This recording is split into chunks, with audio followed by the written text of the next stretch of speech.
നിർണായക പ്രതിരോധ കരാറിൽ സൗദി അറേബ്യയും പാകിസ്ഥാനും ഒപ്പുവെച്ചു.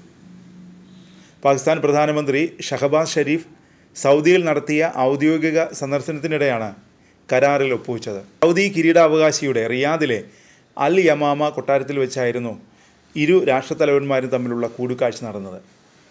സൗദി കിരീടാവകാശി മുഹമ്മദ് ബിൻ സൽമാൻ്റെ ക്ഷണപ്രകാരമാണ് പാകിസ്ഥാൻ പ്രധാനമന്ത്രി ഷഹബാസ് ഷരീഫ് ബുധനാഴ്ച റിയാദിലെത്തിയത്. ഏറെ നിർണായകമായ കരാറിലാണ് ഇരു രാജ്യങ്ങളും ഒപ്പുവെച്ചതെന്നാണ് മാധ്യമങ്ങൾ റിപ്പോർട്ട് ചെയ്യുന്നത്. ഒരു രാജ്യത്തിനെതിരായ ആക്രമണം ഇരു രാജ്യങ്ങൾക്കുമെതിരായ ആക്രമണമായി കണക്കാക്കും എന്നാണ് ഈ ഉഭയകക്ഷി കരാറിലെ ഒരു പ്രധാന വ്യവസ്ഥ. സൗദി അറേബ്യയും പാകിസ്ഥാനും തമ്മിൽ 8 പതിറ്റാണ്ടായി നീണ്ടുനിൽക്കുന്ന ചരിത്രപരമായ പങ്കാളിത്തമുണ്ട്. ഇതിനെ അടിസ്ഥാനമാക്കിയാണ് പ്രതിരോധ ഉഭയകക്ഷി കരാർ തയ്യാറാക്കിയിരിക്കുന്നത്.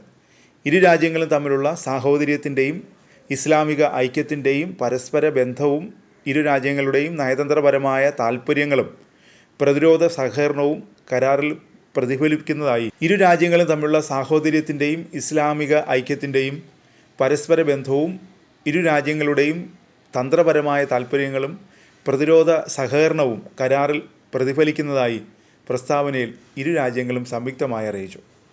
ഏത് ആക്രമണത്തിനുമെതിരെ സംയുക്ത പ്രതിരോധം ശക്തിപ്പെടുത്താനും കരാർ ലക്ഷ്യമിടുന്നുണ്ട്. ഏതെങ്കിലും ഒരു രാജ്യത്തിനെതിരായ ആക്രമണം ഇരു രാജ്യങ്ങൾക്കും എതിരായ ആക്രമണമായി കണക്കാക്കും. പ്രതിരോധ കരാറിനെ ഇന്ത്യ സൂക്ഷ്മമായി നിരീക്ഷിക്കുകയാണ്.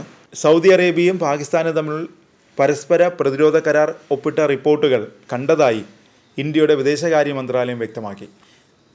രാജ്യത്തിൻ്റെ ദേശീയ സുരക്ഷയ്ക്കും പ്രാദേശികവും ആഗോളവുമായ സ്ഥിരതയ്ക്കും ഉണ്ടാകുന്ന പ്രത്യാഘാതങ്ങളെക്കുറിച്ച് പഠിക്കുമെന്നും ഇന്ത്യയുടെ ദേശീയ താൽപ്പര്യങ്ങൾ സംരക്ഷിക്കുന്നതിനും എല്ലാ മേഖലകളിലും സമഗ്രമായ ദേശീയ സുരക്ഷ ഉറപ്പാക്കുന്നതിനും സർക്കാർ പ്രതിജ്ഞാബദ്ധമാണെന്നും ഇന്ത്യയുടെ വിദേശകാര്യ മന്ത്രാലയം പറഞ്ഞു. ഇന്ത്യയും സൗദിയും തമ്മിലുള്ള ഉഭയകക്ഷി ബന്ധം ഇപ്പോൾ കൂടുതൽ മെച്ചപ്പെട്ടിട്ടുണ്ട്. നിലവിൽ സൗദി അറേബ്യയുടെ 2ാമത്തെ വലിയ വ്യാപാര പങ്കാളിയാണ് ഇന്ത്യ. ഈ വർഷം ഏപ്രിലിൽ പ്രധാനമന്ത്രി നരേന്ദ്രമോദി റിയാദ് സന്ദർശിച്ചിരുന്നു. മോദിയുടെ സന്ദർശന വേളയിൽ പഹൽഗാമിലെ ഭീകരാക്രമണത്തെ സൗദി അറേബ്യ ശക്തമായി അപലപിക്കുകയും ചെയ്തിരുന്നു. ഭീകരവാദത്തെ ന്യായീകരിക്കാനാവില്ലെന്നും സൗദിയും ഇന്ത്യയും സംയുക്ത പ്രസ്താവനയിൽ പറഞ്ഞിരുന്നു.